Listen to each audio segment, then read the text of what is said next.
ito ay rated SPG. Striktong patnubay at gabay ng magulang ang kailangan. Maaaring may masiselang tema, lengguwahe, karahasan, sexual, horror o droga na hindi angkop sa mga bata. Inihahandog ng Sanga 9 Production. Ito ang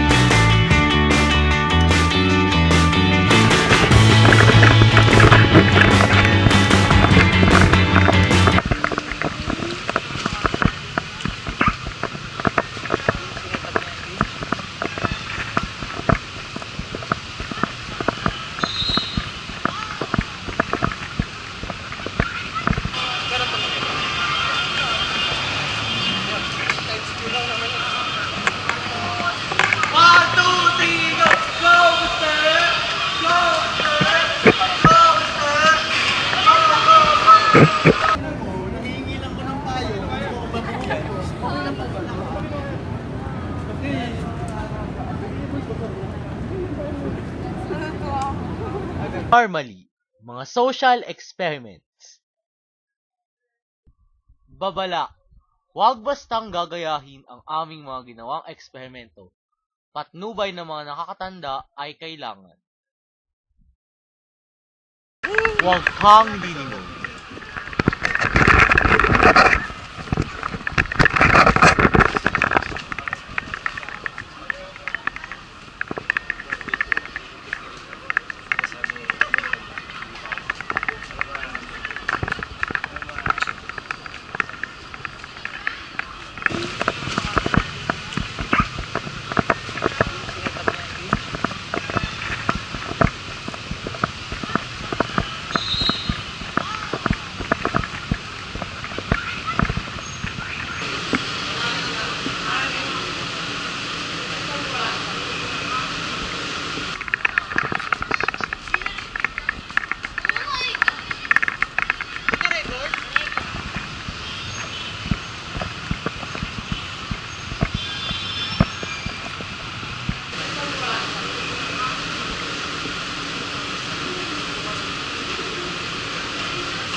Mo nung kinakalabit ka?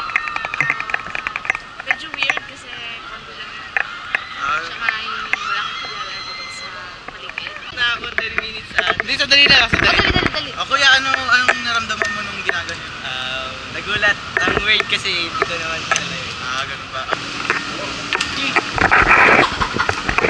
Okay ka dyan, kuya. Huwag kang mahiya. Anong pangalan niya? Project lang kuya. Ha? Kilala mo sino kumalabit sa'yo kanina? Sino? So, kung halimbawa ikaw yung nakakalabit, ganyan rin ba yung magiging reaction nila? Feeling ko kasi syempre awkward pag hindi mo kilala tapos hindi ako kalabit. Tapos kung ako kakalabit sa kanya, ma-awkward din siya kasi hindi niya ako kilala. Pag ikaw yung nasa kalagayan niya, nakakalabit ka din, sa tingin mo yung reaction mo, reaction din iba. So kung halimbawa, ikaw makakalabit ka rin, hindi mo kakilala, yung reaction mo ba ganun dapat rin yung reaction mo?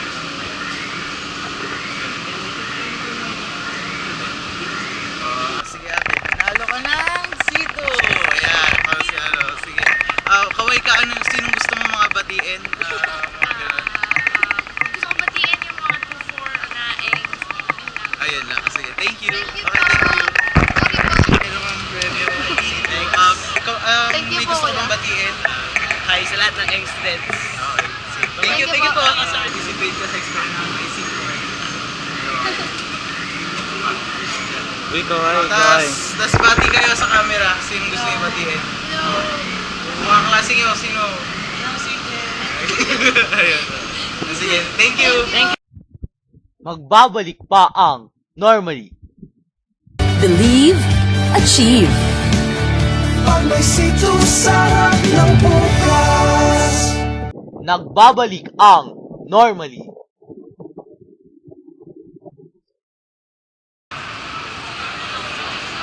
Cheer pa more.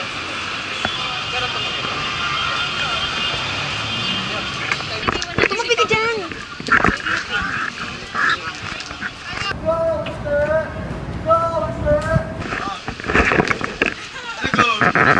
One, two, three, go! Go, Sir! Go, Sir! Go, Sir! Go, go,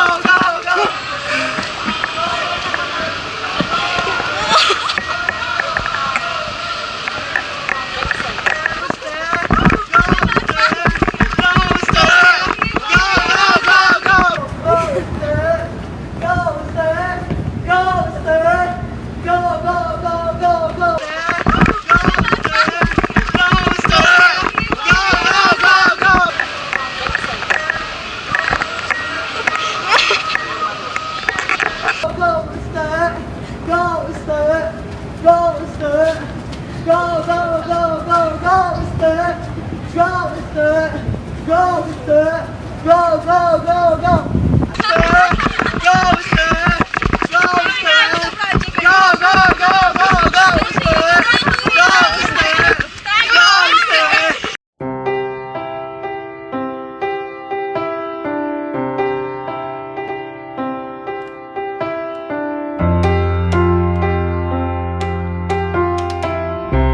Ano po, tuwing nakaka-encounter po ba kayo ng mga maiingay sa lugar, ano po nagiging reaction?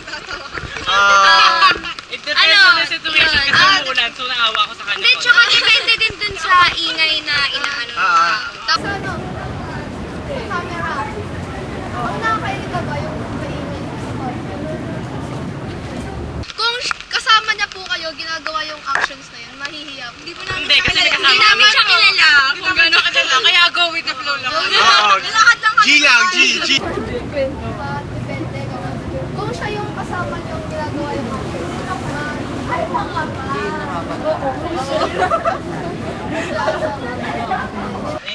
Oo. Juice. Seryoso ba yun? Seryoso sa'yo? Hindi, okay lang.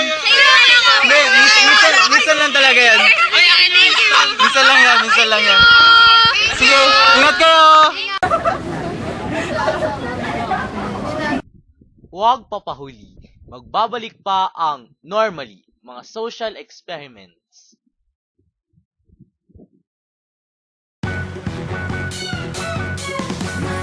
Ako si Mr. Bayong. Walang takot. Putik! Mahirap nang paputiin to! Gulat ka, no? Sa Tide 6, konting kusot lang, todo puti na. Todo puti? Sa kahit mananligan. Nandito muli tayo sa normally, mga social experiments. Magkabilang.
Tatanong lang po kami tungkol po sa social experiment. Ano po lang yung reaction ng balikan? Nagulat kami na balik. Ano po napansin niyo na nalaman niyo po na, or nag-reaction niyo na naman na baliktad po pala yung suot niya? Natawa kami. Nagulat po Kasi ba kayo? unusual eh. Kung kasasyon, kung kasama niya kayo, tapos ganun din yung gagawin, ano yung sa tingin niyo makakakuha din kayo ng mga bias na reactions? Kapag nalaman niya na, or kapag ginawa niya yung ginagawa niya, nakabaliktad yung suot. Siguro unusual yung nangyayari. Pag kaibigan ko yung katawan. Lalo na pag siya.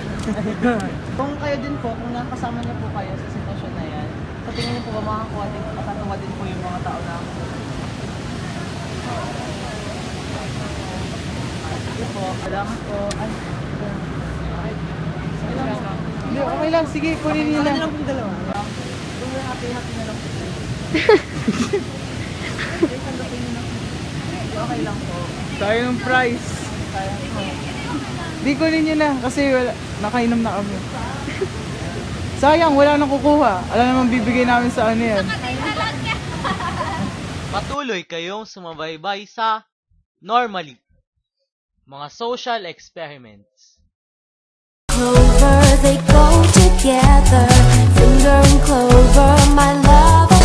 Lahat sisimutin, sarap ay uubusin. Lover ng clover, my clover finger. Simut sarap kasama ang clover.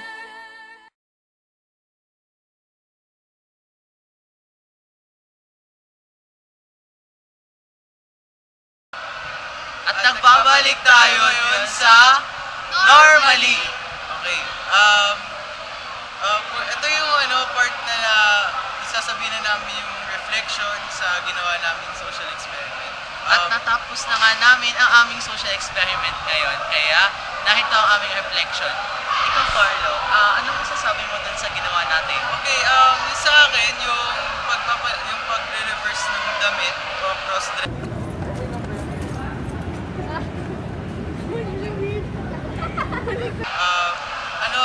Para sa akin mahirap pala. Akala ko noong una madali, pero ang hirap. Lalo na kasi yung sa sapatos, sabi niya, masakit nga sa paa kasi pinagpalit ko.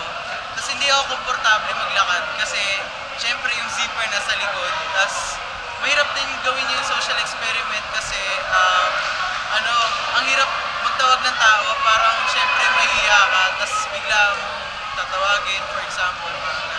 Ikaw, Hiram, musta ka naman? Ang title nga pala nung ginawa, ano nga pala ang title ng ginawa mo? Title ko? Ano nga ba yung title ko? Magkabilang. Yun, Magkabilang Mundo. Ako naman, ang title ng akin ay Cheer Pa More, kung saan pupunta ako sa kung saan-saan sa public places para maghanap. Go!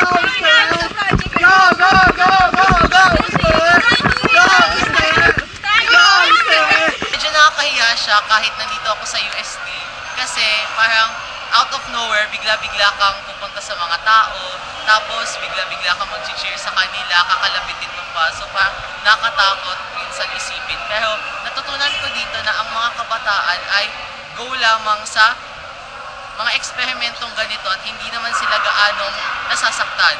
Ikaw naman, Pat, anong title lang sa'yo? Yung title nga pala nung akin is... Huwag kang lilingon. Yun. Huwag kang lilingon. Kasi yung akin, yung mga kalabit. Sa una, medyo nakakahiya siya kasi parang sino ako para kalabitin yung tao yun. Tapos parang, di ba, sa interview nga, edi, tatanong namin ano po reaction nyo. Halos lahat sila, ang sagot, ang weirdo, ganun. Which is true naman kasi hindi nila ako kilala in the first place. Parang stranger ako sa kanila. Tapos medyo nakakatakot din at the same time kasi malay mo, yung pagtitripan ko pala is bad trip sa araw na yun. Or katulad nga nung isa, nagmamadali siya kasi late na siya sa klase. So yung parang naka-store siya bago pumunta sa kanila. Kasi mga natutunan naman yung sa experiment yun. So, panic natin siya sa aming lesson ngayon na deviance. Parang yung social norms nga, parang sa tingin nga ng ating mga kabataan, lalo na dito sa UST, ay weirdo o nakakagulat. Pero napatunayan din naman natin na may mga sumasabayahin naman sa mga pakulo namin. Yun lang. Maraming salamat. Maraming salamat sa panonood. Bye!